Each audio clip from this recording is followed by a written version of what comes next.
Okay, good morning everyone. Welcome to our first seminar for this new academic year. So I'm very happy to see many of you in person, but also some people are joining us online. So very pleased to see this. And I hope you will be coming to, we're having more seminars planned for the whole term. So please do come to join us as much as you can. And also today I'm very pleased to introduce our first speaker of this academic year, Dr. William Addison-Atkinson. So he's my first PhD student and first supervisor. So he just received his PhD 2 weeks ago, and it's very nice to having him coming back to talk us about his journey, his research, and also his, more important, the detail of the work he's been doing throughout his PhD. So welcome. Thank you, Albert, very much. It's nice to be here again. To be the first one of the academic year as well is quite good as well. So the other evening I met a friend and he said to me, so now you finish your PhD and you work for a flood risk consultancy, surely you know everything there is about flooding. And it kind of made me sort of think more what I think about flood risk management is. And of course, I said to him then, yeah, I know everything about flood risk management, but obviously that's a complete lie. Of course I don't. But the last 12 months or so, or 13, 14 months at JBA, I've been working on these type of projects. And you can see that flood risk is mentioned a lot in these projects. Management, you know, the word strategy and assessment and consequence, studies and modelling. So obviously, I have learned a lot over the last 12 months, and obviously with my studies with Exeter University. But it made me really think, what does flood risk management mean to me? That's not working. No. Sorry, the clicker's not working. I know. You need to switch focus to whichever slide. Oh. Yeah, I need to do. No. Move closer to the slide. Oh, there we go. Sorry. Yeah. So it made me think, what does flood risk management mean to me? And I kind of see it as a bit of it's like a puzzle. So all the pieces are very detailed pieces that need to be fit together to sort of create this complete puzzle. And if you remove any of them, then the sort of it starts to fall apart. So this is how I sort of see it. It's like a puzzle, all the sort of intricate little pieces put together. Of course, it's complicated. Flood risk management is across multiple authorities. It's different problems and very conflicting issues across different catchments. So it is incredibly complicated. And if you see that it's sort of these little intricate parts of like the puzzle. Of course, the way we think about flood risk management is now changing. Previously, we would more think about flood defencing in sort of the physical form, so flood barriers, things like that, and flood walls. But now we're thinking about NFM, so natural flood management. We're also thinking about community resilience and climate change. Sorry, to share the screen. Oh yeah.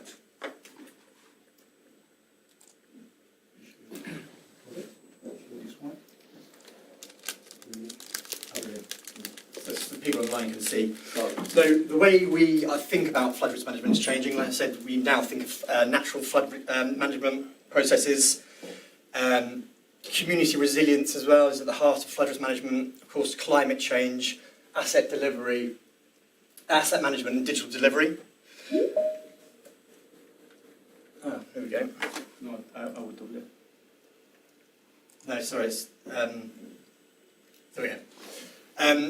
But I think what flood risk management really means to me is all about communities, people, politics, and holistic planning. So bringing in multiple integrated methods and working with different people. This is sort of bringing this holistic approach to the flood risk management. And then, of course, resilience. We can't protect everyone. We know this, but we need an integrated approach to help the most at risk of flooding. Of course, climate change is the heart of resilience, and we need collaboration, sharing ideas and data across different organisations like universities and consultancies. We need to bring those ideas together and share our knowledge. Which brings me to sort of the JBA framework. So I work for JBA. This is our framework, and it's leading in society's pursuit for resilience to climate change. So we have the 4 petals. We have aware, adapt, respond, recover. And this is what sort of is at the heart of JBA's work, what I do on a daily basis with my job. So it brings me into sort of my research at Exeter University. It was an integrated approach to health risk assessment for sewer flooding. Albert said he was my supervisor. I was also supervised by Professor Fayez Memon. My PhD was part of the Water Informatics Science and Engineering CDT. That's the WISE CDT at the Centre for Doctoral Training at Exeter University, and it was funded by EPSRC. So I'd like to thank EPSRC for the funding and all the professors and lecturers associated to WISE, and also thank my supervisors. So the aims of my research was to investigate health risks based on changed pathogen exposure from sewer flooding. And I used numerical models alongside QMRA, which is the quantitative microbial risk assessment, and I implemented, or tried to implement, unique methods for data acquisition to help calibrate and validate hydrodynamic models and also a sediment transport model. And the data sets came from 2 water labs, one located in Sheffield in the UK, and then another one up in northwest Spain in the University of Coruña. And the idea was to improve modelling approaches to better understand the extreme consequences of sewer flooding in the absence of in situ sewer data. Obviously, collecting real data from sewer systems is incredibly difficult because of the hostile environment, or actually any flooding data is very difficult to collect because of just the hostile environment of flooding. And I was to, with the data sets, improve hydrodynamic calibration and validation methods, and then also better describe the accumulation of sediments which change sewer flow dynamics. So when we look at sewer flooding, we tend to think of it as in a combined sewer system where we have wastewater and stormwater sharing the same pipe. And sewer flooding occurs when the flow of the pipe exceeds the pipe, or the design capacity of the sewer pipe, or when the outfall of the sewer pipe is fully submerged. And you'll find that in tidal locking, where you have an outfall of a sewer pipe leading into a tidal reach. When the tide goes above that outfall, water will back up through the system, and then you can then get this sewer flooding. And this is where the water from the sewer system, obviously it's stormwater and wastewater, then flows past the manhole onto urban surfaces. And that's when you get human contact with sewer water, and that's where you get these health risks. When you look at the quantitative microbial risk assessment, you are using flood simulation outputs, your water quality simulation outputs, and then you use those into an exposure assessment of a quantitative microbial risk assessment. So if you don't have good flood simulation output, or if you don't have a good water quality simulation output, your exposure assessment is going to be completely off. So you need these 2 fundamental parts to be as accurate as possible for you to get a good risk assessment in those microbials on the surface. So this is sort of part of the research. It's very important to get these flood simulations and water quality simulations as accurate as possible. And then we have what a quantitative microbial risk assessment is. It's in 4 stages. So the hazard identification is the first one, and these are just the common bacteria and pathogens you tend to have in stormwater. So your first step is to basically identify what is the risk. And then you have the exposure assessment. So this is where the potential routes of exposure occur. So this is where the outputs of the hydrodynamic model and the water quality model feed into. Obviously, when we are looking at water and flooding, we are looking at oral. so it's potential routes of exposure defined by oral. But other QMRAs are used in different research, and they are used in dermal through the skin or inhalation. And then we look at the third aspect is the dose-response relationship, which is a mathematical function that measures the infection probability for a given dose, which is that dose is derived from that exposure assessment. And then you have the risk characterization, which is the expected annual probability of infection. So one of the first parts of my research was to carry out a lit review, as all PhDs need. I did actually publish this in the Journal of Flood Risk Management. It was a critical review of literature. It was entitled Modelling Urban Sewer Flooding and Quantitative Microbial Risk Assessment, a Critical Review. And it debated the contemporary urban flood models that are used alongside microbial simulations and QMRA. My review detailed the advantages and limitations of the recent studies and the challenges of the methods that have been used previously.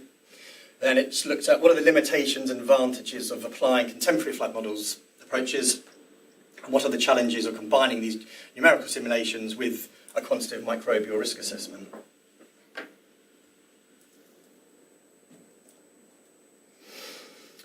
So when we're looking at these types of models, it's a one-dimensional model, which is a one-dimensional sewer flow and also one-dimensional surface flow. These models effectively represent subsurface sewer systems very accurately because it is in one dimension, as you can imagine, water flowing through a pipe. They're quite more.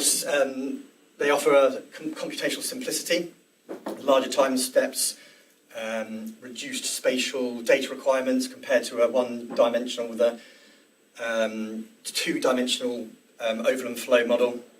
So it does result in faster simulation speeds and lower computational demands. But if we look at some limitations, because the overland flow is in one dimension, it lacks in accuracy representing overland flow after that water has come out the sewer system. So you'd imagine you have your manhole, water has come out through that manhole and it's now flowing across the surface. Because that model is only looking at one-dimensional flows, obviously in an urban environment or any environment, the surface is potentially more complicated than that. So these one-dimensional surface flows, I can underestimate the overland flow.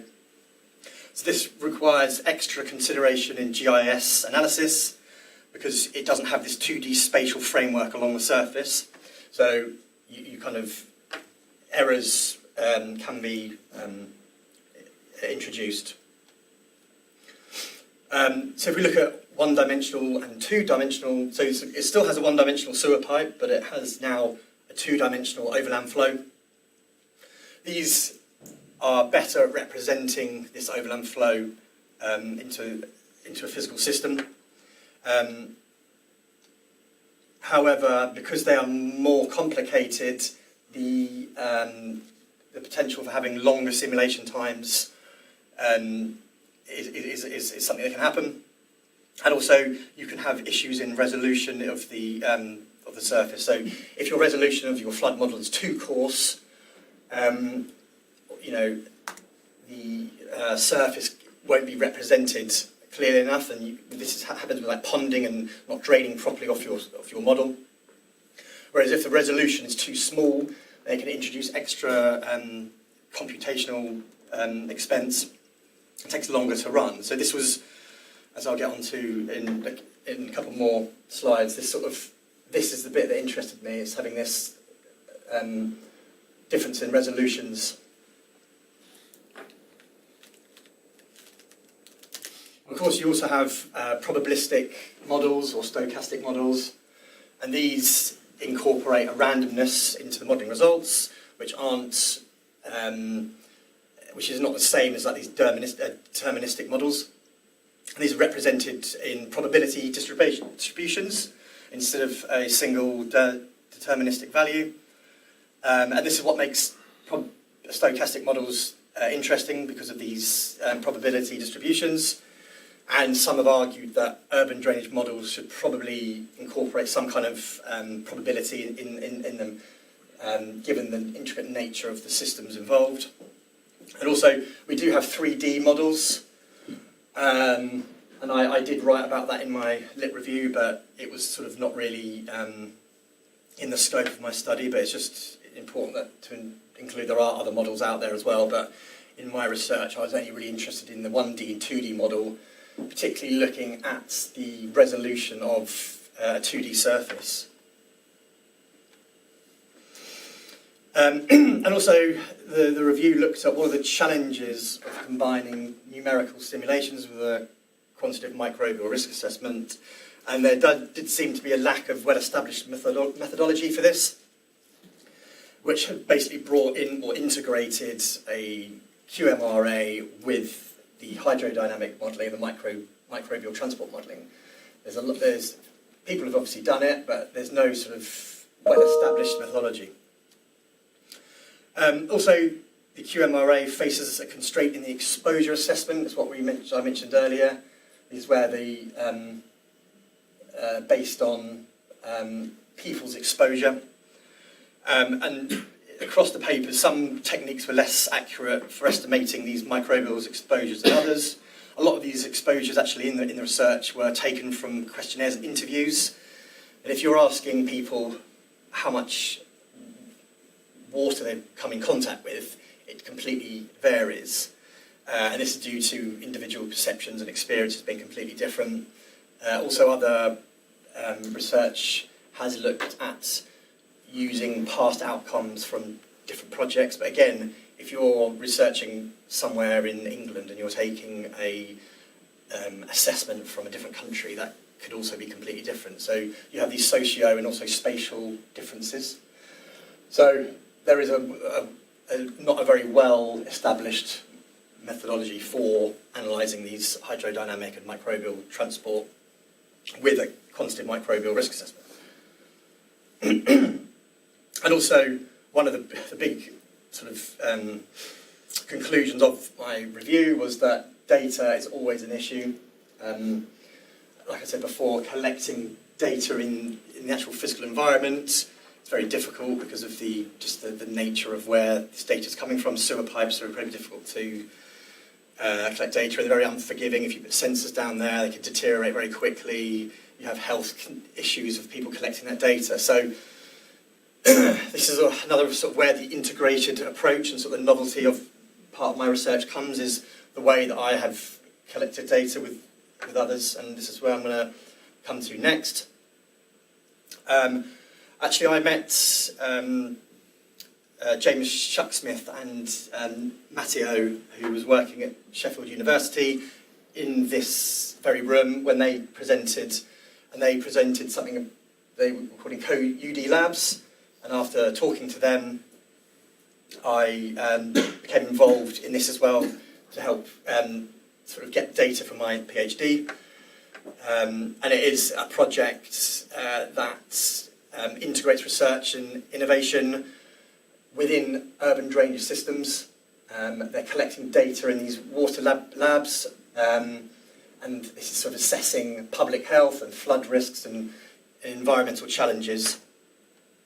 So these sort of urban drainage labs are included in 9 partners from 7 European countries. I said University of Sheffield is where I was working with colleagues from there, and I was working with colleagues from the University of Coruña in northwest Spain. And more recently, actually, I've also been working with the colleagues in Lyon. But yeah, there's huge potential. There's lots of these, as you can see, around Europe, and the idea is to collaborate, work together, collecting data, sharing it. It's open source data. Anyone can download the data sets collected in these places, in these labs, and use it. And this is what I've done. Again, this is the transnational access within Co-UD Labs. So like I said, I was with University of Sheffield and University of Coruña, and learning how to use their physical models to collect data. which I'll get onto in a second. So the University of Cologne, there's a full-scale street surface model. It has buried drainage pipes for studying rainfall processes, street flooding, pollutant runoff, and pipe pollutant transport. It's this one here. We have a scientific platform for urban runoff tests, number 2. It has a rainfall simulator. It has a model of, or a 1 to 4 scale model of an urban intersection. And this is for studying rainfall runoff and the transport of pollutants on the surface. And underneath this also has a drainage network, so you can collect pipe flows. Actually, I have in a couple of other slides, I've had a picture of this. It's really interesting. And there's also a wastewater flume facility at the University of Cologne in Spain.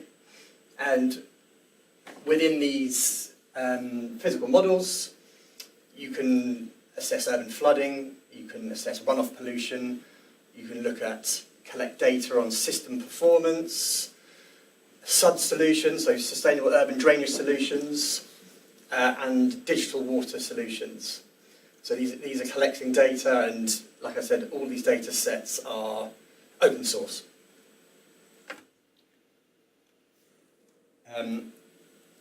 So the University of Sheffield, this is sort of a similar setup. We have above and below ground urban drainage system here. This is a street profile with a manhole and a pipe system underneath. And this is sort of simulating the interaction between the underground drainage system and surface flows.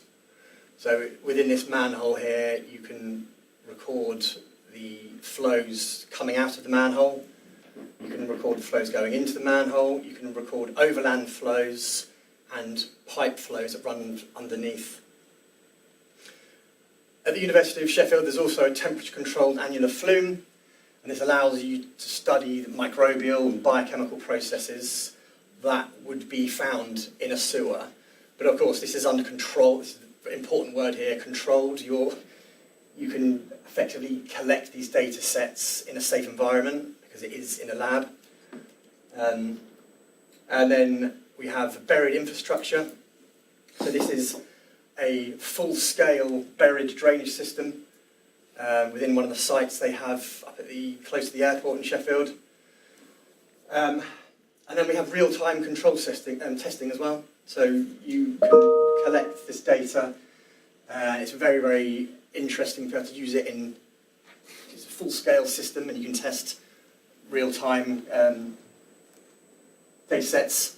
And again, this is looking at collecting data sets on urban flooding and runoff pollution, in sewer processes, system performance, asset deterioration, and digital water solutions.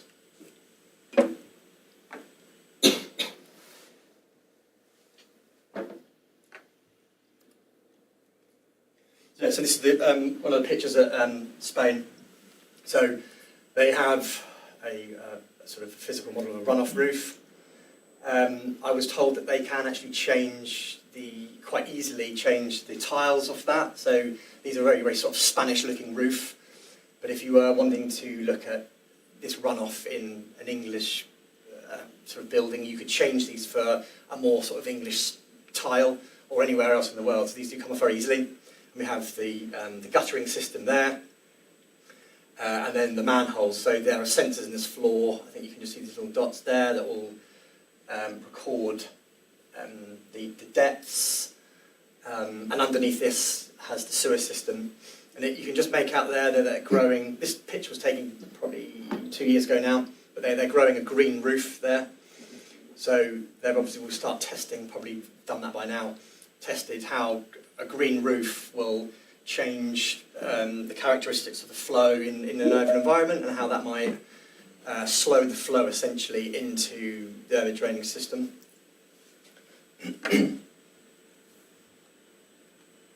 And then this is above that roof. This is a rainfall generator or simulator, so this will do rainfall, I believe, 30 millimeters per hour, does 50 millimeters per hour, and then they combine the two nozzles to do like an 80 millimeter per hour rainfall. And I was told that this was incredibly difficult to calibrate, I imagine. And they're sort of collecting these data sets, and it's a good way of looking at these urban drainage systems, but in like a very, very controlled environment. So this is sort of the third chapter of my thesis. So this is using the data set that was collected at Sheffield University. And this was sort of calibrating and validating my hydrodynamic model. Like I said before, it's very important to be able to get these hydrodynamic simulations accurate when you are looking at using it alongside quantitative microbial risk assessment.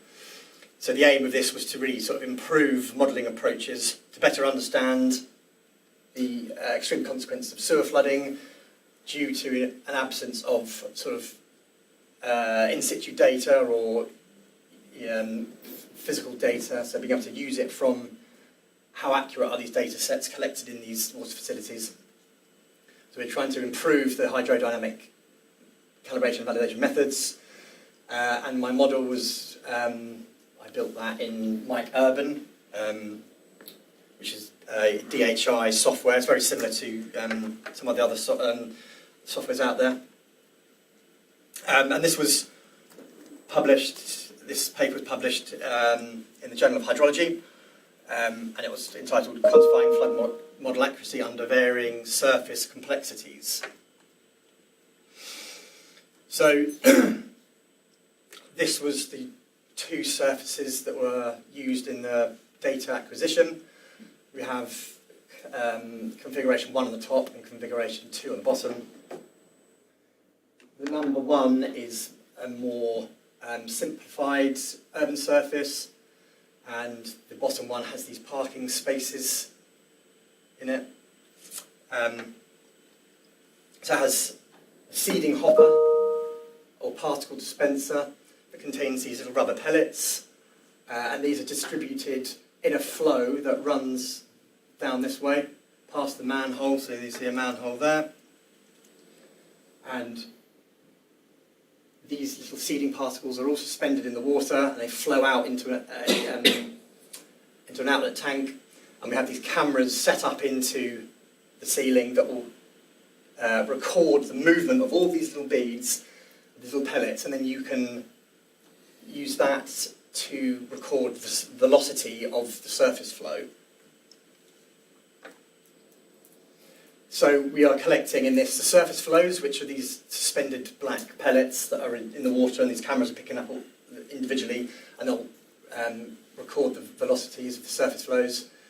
We also have surface depths, which are recorded from pressure transducers that are built in the floor, and also pipe flows. So we have pipe inflow, we have manhole in and outflow, and then we have what's happening downstream of the manhole in the pipe. And you can see how I'm sort of trying to draw a few arrows there to sort of represent the surface flows in that is slightly more is different than the top one, obviously, because you've got these parking spaces.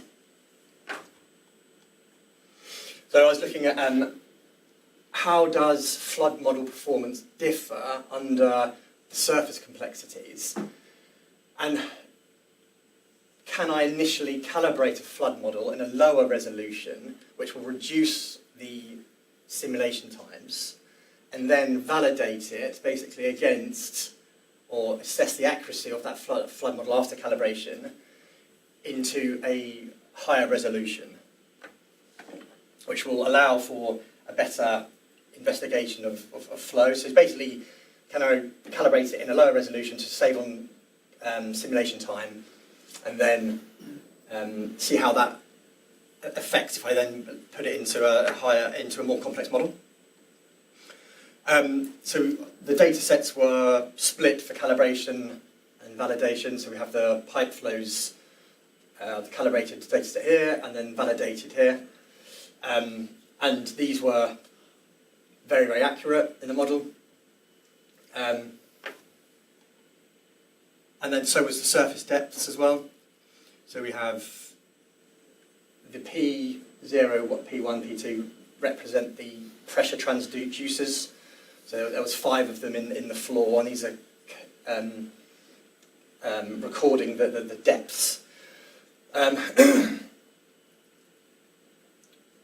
So you can see that the depths are very small. So it's actually very difficult to model this. It sort of sounds easy, but it's not, because some of these depths are, not even 30 millimeters. So these are very shallow depths. The data here is also steady flow as well. So it was a challenge to model it, but effectively it was possible to calibrate a model in a lower resolution and then validate it against a higher resolution from both of the configurations 1 and 2. So you can see in both configurations, model performance, this was the flows, depths and velocity fields, it decreased with increasing distance from, with increasing pipe and surface inflows. So yeah, when these inflows increased, model performance decreased. Model performance also decreased in finer spatial resolution. Obviously this is due to the calibration taking place in a coarser resolution, so there was error. Model performance did decrease, but I've looked at what was acceptable error, and I was looking at the normalised root mean square error.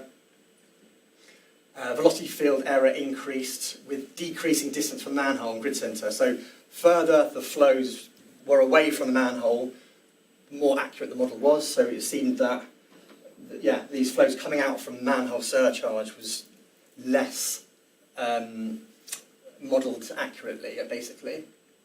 And then in the first configuration, the validated flows were, validated flows, surface depths and velocity fields were relatively low error when you compared that to the error of configuration 2, where the parking spaces were added. So within configuration 2 was less accurate than configuration 1, basically.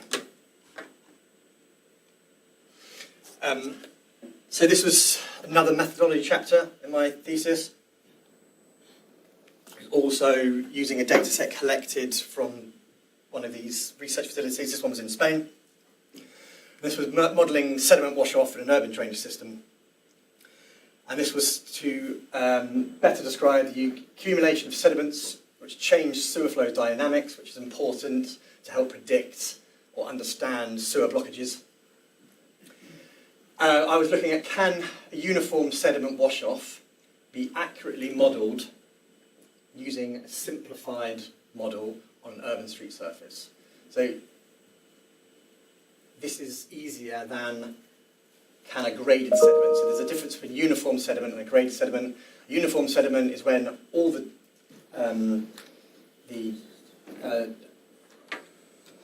sizes of the sediment are the same, and then a graded sediment is the opposite. They're all different sizes. So generally, it's easier to model uniform sediment, but it's less realistic to what's happening in the real world, because obviously in an urban drainage system, not all of the sediments being washed off into a gully pots are all the same size. So this is the challenging part. Can you model a graded sediment? But also, can this be done in a simplified uniform sediment model? That's the key. This is a picture of the physical model in Spain. There's a gully pot 1 and gully pot 2. It has a pavement. It's made out of tarmac. And again, it has a rainfall simulator in the ceiling, which was similar to the one I showed you before.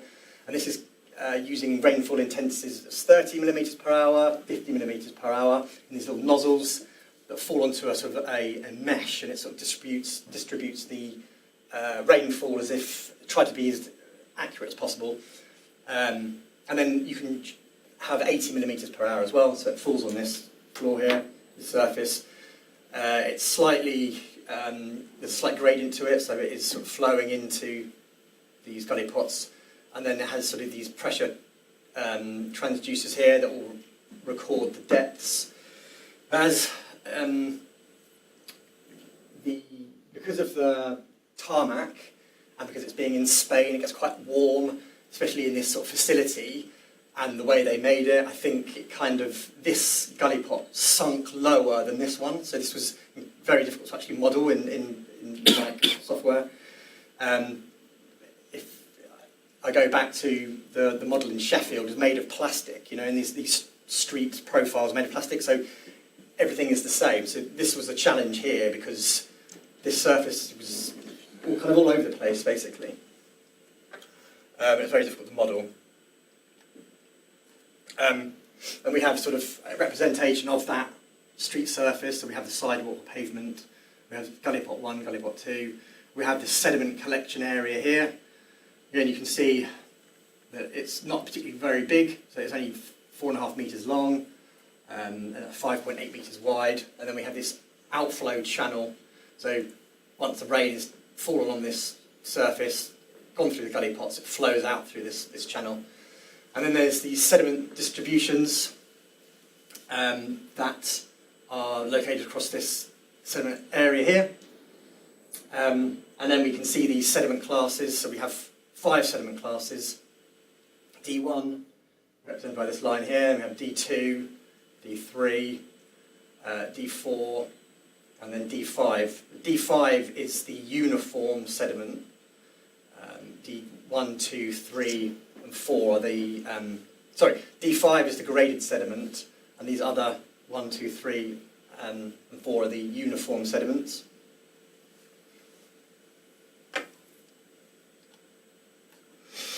So, I was thinking, can I use a different way of modelling that sediment? So previous tests have showed that it's very difficult to simulate runoff sediment removal using a mean diameter for sediment transport mechanics. You can do this with uniform sediments easily, as I'll get on to. But it's very difficult to use the mean diameter with a graded sediment.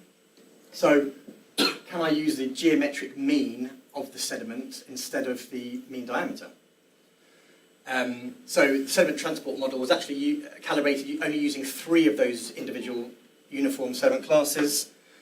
If I go back to this, because I used the sand transport model in a simplified river model, although this is an urban surface, I actually used a river model, a simplified one, using a sand transport removal. The sediment class D1, the diameter was too small for that. I would have had to have used a mud transport model for that. So instead of using 2 different models that I thought would be probably less accurate, I just stuck with a sediment transport model, but just removed D1 from the model. So it was validated against 3 sediment classes, and it was using the geometric mean diameter for graded sediment was tested, and improvements were measured.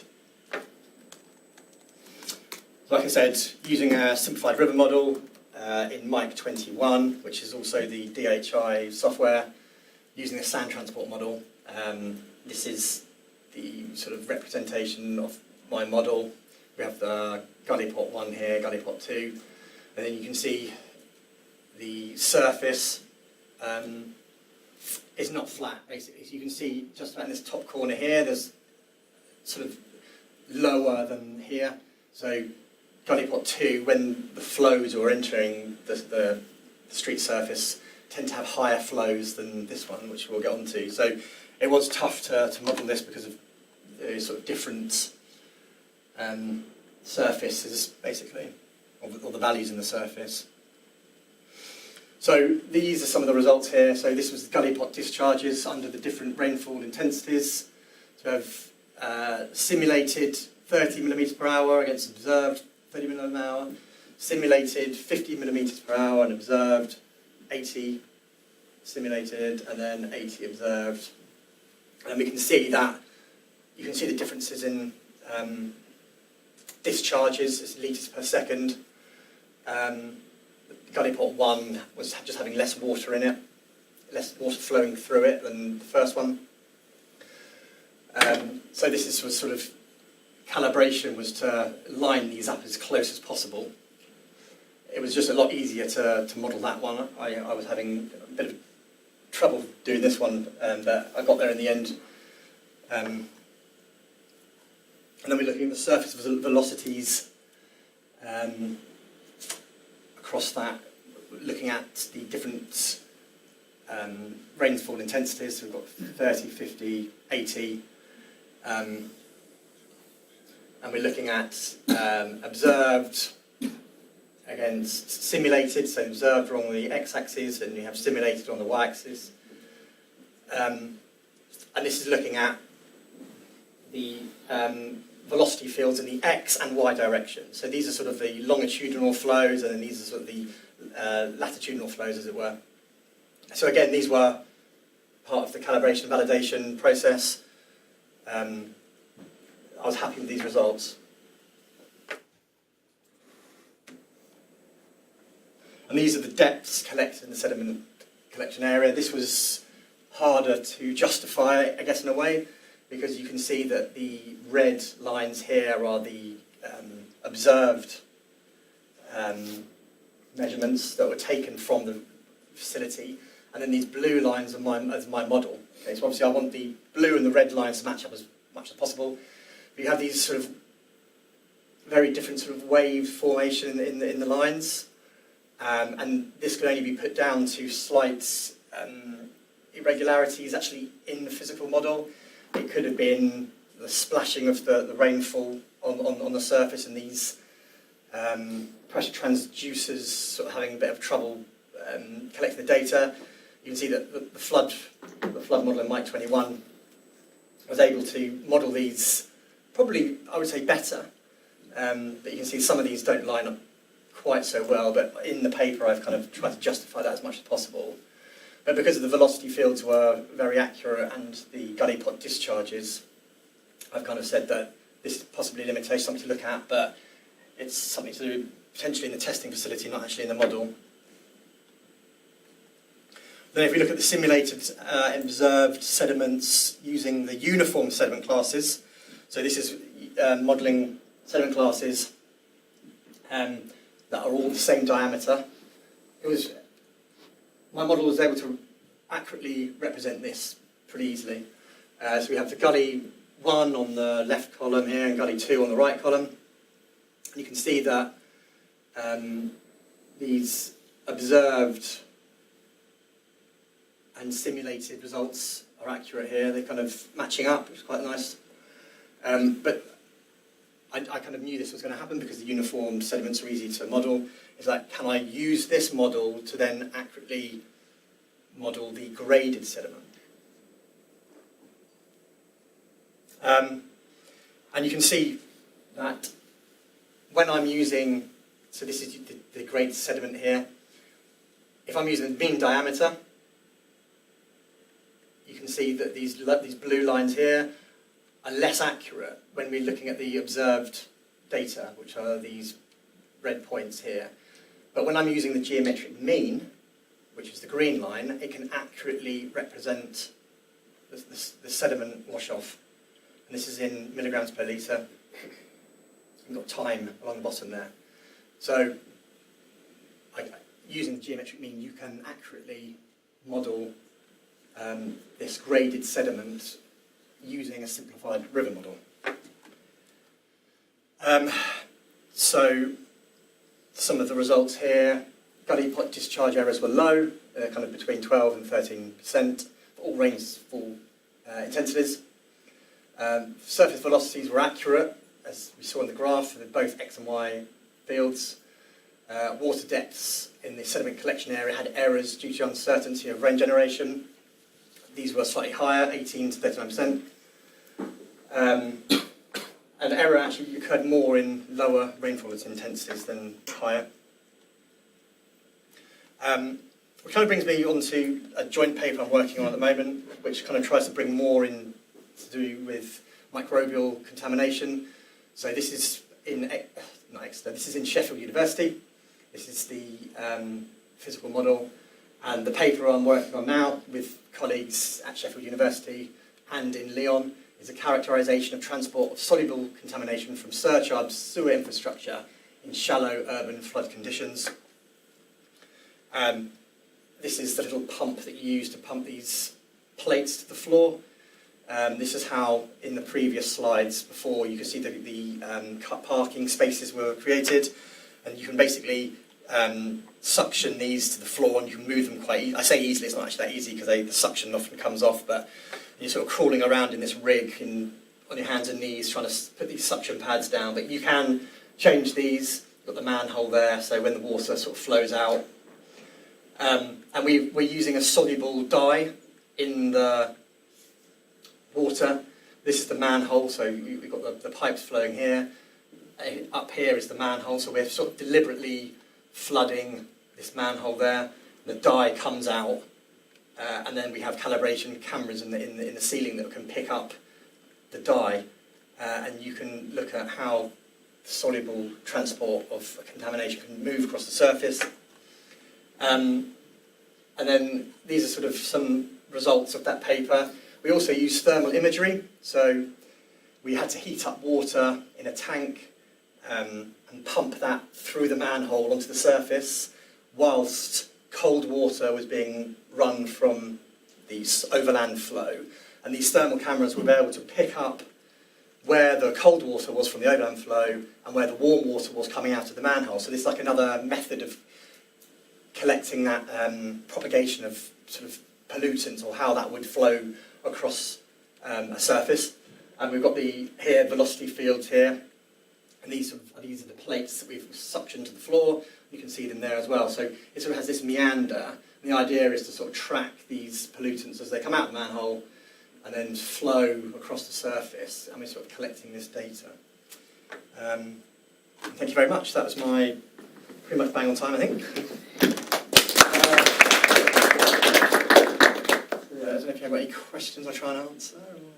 Good. Yes, thank you very much, William. So you can see that throughout his PhD, there's a lot of training, also the collaboration with international partners, and a lot of skill he's built up through these journeys, and it's an excellent example for many of you who just started now, so it will be a good example for you to follow. So any questions?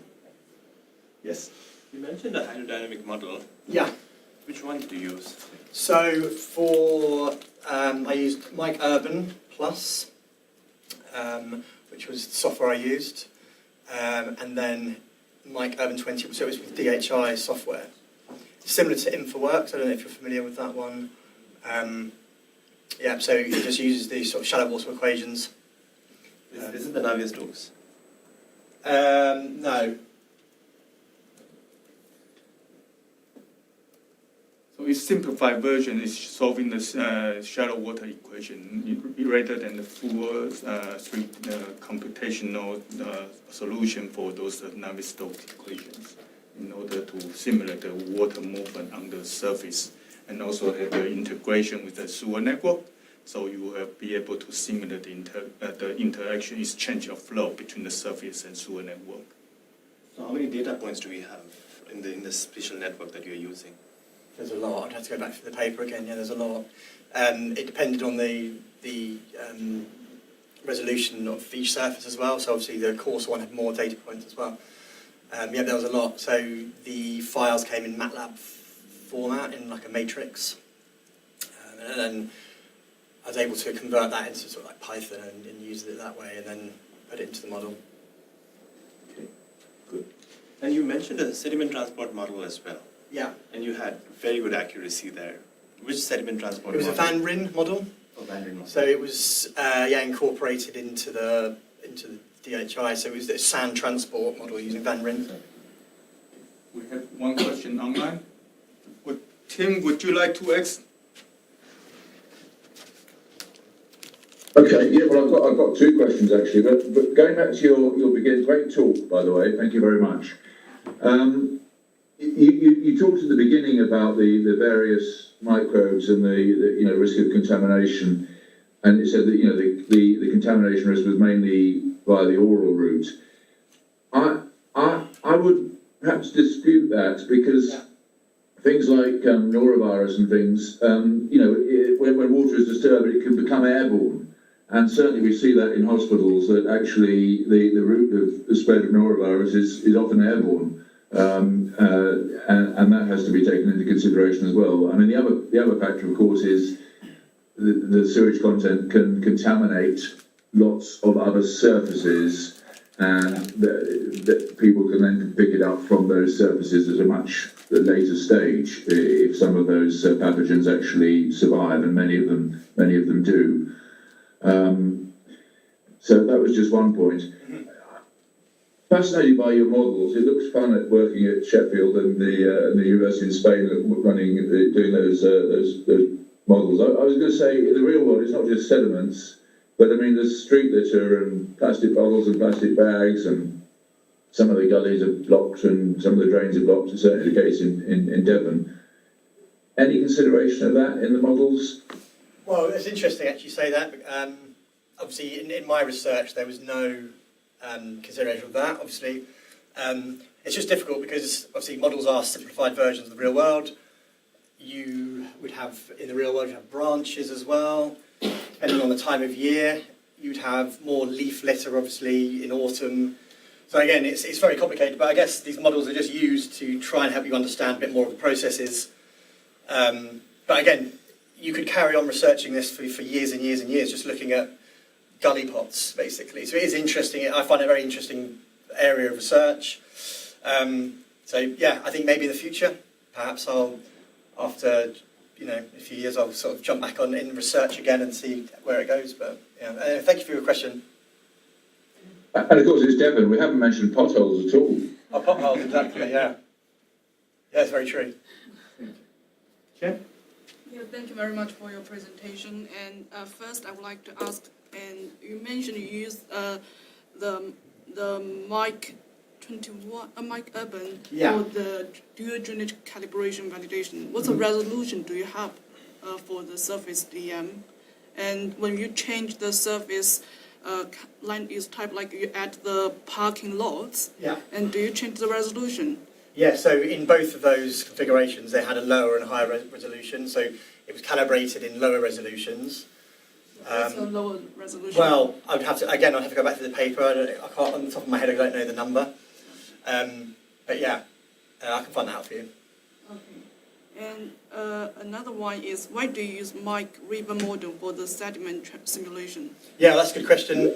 It was simplicity of using it. A lot of these models have, if you put in the right inputs, they can be used for across different sort of scenarios, I guess.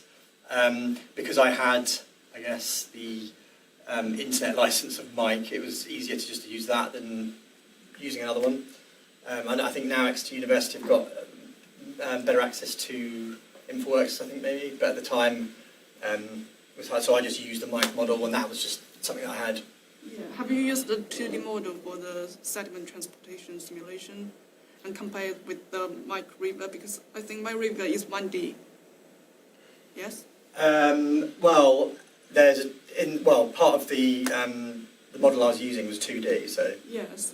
I mean, before you have already used the 2D surface, but now when you simulate the sediment, you just go back to the 1D. Why do you... it was 2D. It was 2D? Yeah. Okay. And another one is, have you considered the overflow from the manholes and simulate that condition? Yeah, so it was, the manholes was simulated in surcharging manholes. Yeah, in the first... in the first one, yeah. In the first one. Yeah, so the second one that was in Spain, it was just water entering the gully pots. Whereas in Sheffield, it was water entering the manhole and also flying out the manhole. Final question. Yeah. Can we download the data of all the experiments you have done? All of the experiments in any of the facilities across Europe is all open source. Okay. And like I said, with the transnational access, if you wanted to have a go yourself, I'm sure there's ways of you sort of writing a form and sort of trying to get involved in it. I don't know if, guys, I don't know much about the transnational access now, but I think there's possibility potentially. I don't know. Thank you. So, Boden? Yeah, just before you, there's one question online. Mark, do you want to ask? In the chat, if you want to. Or I can read. Sorry, I Yes. Can you hear me? Yes. Thank you for your presentation. I wonder whether you assess the cost aspects of health risk of sewer flooding. Usually when we do the flood risk assessment, we finally aim at estimating the cost of this risk. Okay, thank you. I think I couldn't quite hear it, but I think you said something. What's the cost of Health risk. health risk? Yeah, exactly. Well, it's interesting because now we're looking at sort of health risk cost in different ways. So it can even be mental health cost. So it's sort of convoluted, really. I mean, if I was going to continue researching this, then I would like to research the exact cost of it. But it was kind of from the research I was doing, it was kind of out of the context of my research. But it's an interesting something to consider, definitely. Yeah. Okay. Thank you, Mark. So, Boden? So, Will, in the experiments from Coronia that you presented, obviously you had typically rainfall duration 5-6 minutes, which was much longer than the time of concentration of the catchment. And subsequently your flow hydrographs they rise and then there is a more or less constant flow and then they drop. Now, when you have such an intense rainfall in laboratory conditions, then the inertia force on the flow has a non-negligible component in the flow direction, and effectively that increases the resistance to flow. So what some people were trying to do is to have two different roughness, friction or resistance coefficients for periods with intense rainfall and without it. Without rainfall, it's really only friction. With the rainfall, you also have impact on the flow from rainfall drops. Yeah. And the consequence of that in some such experiments is that when you switch off the rainfall, then you have a sudden short increase in the flow because resistance coefficient effectively went down. So the question is, have you noted that? And have you tried to play with in the calibration process to have two different resistance or friction coefficients for with and without rain? It's interesting actually because when I did the calibration, the surface was calibrated differently with different resistance anyway all over it. Regarding what you said about the gully pot, I didn't consider that in my paper, but I did play around with the resistance coefficients a lot around the gully pots and the surface. Yes, one-on-one? Yeah, thank you, Will. That's really interesting. Maybe it's more of a question linking your research to like what you do now. But in your view, what do you think needs to be done to build community resilience in terms of sewer water flooding? Yeah. And how do you think your research could be like relayed to local stakeholders? Mm-hmm. Well, I think it goes back to sort of that collaboration, sharing data and idea, coming together. That can only be done in community resilience. And with what I do, which is sort of linked with my research and who I work for, we sort of try and bridge those gaps. And I guess it's going back to the sort of the four petals of JBA and like the framework is being aware, adapting, and it's how we recover from it and prepare for it as well. So that's all part of it. And I think it's just collaboration and sort of sharing ideas and knowledge is important. Okay, thank you very much. So I think we are running out of time, so I would like to ask you to join me to thank Will for his excellent presentation again. Thank you for those people that attending online, so hopefully we will see you in person next time. So I would like to close today's session, so we will see you next time. Thank you. Thank you very much.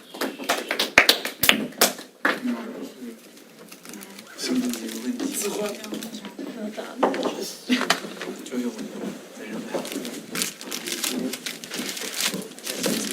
Thank you very much. Enjoy the session. Oh.